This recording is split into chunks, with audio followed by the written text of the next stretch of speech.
ওর লাগে প্রেম করছি দেখে আজকে আমার রিক্সা চালাইতে হইতাছে, আর নাইলে তো মামা আজকে আপনার জায়গায় থাকতাম। আরে টুম্পা, তোর লাগে প্রেম কইরা আজকে আমার হাতে হ্যান্ডেল পায়ে প্যাডেল। কি কও মামা, প্রেম করে মানুষ দেবদাস হয়ে যায় শুনছি, কিন্তু প্রেমের লাগে মানুষ রিক্সা চালায় এটা প্রথম শুনলাম।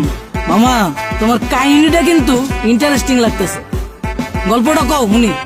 আরে বাবু কি শুরু করছো? ওনার এই ফালতু গল্প শুনে আমাদের সময় নষ্ট করে লাভ আছে। তার চাইতে চলো তুমি হেডফোন বের করো, আমরা গান শুনি। আরে না, মামার কাহিনীটা অনেক ইন্টারেস্টিং, মামা তুমি কও। না মামা থাক, বাদ দেন। মামি উনতে চাইতেছে না, পরে দেখা গেল আমার কাহিনী উন্না চিত্তা যাইব। আরে মামা তুমি তোমার গার্লফ্রেন্ডের কাহিনী কইবা, এটা তো হয় চেতবকে, কও মামা শুনি। মামা কি কমু দুঃখের কাহিনী। ও একটা জিনিস আছিল মামা, খালি চুস্ত। চুস্ত মানে? পুরা কাহিনী কই মামা, শুনেন তাইলে সেনা বুঝবেন। ওর মায়া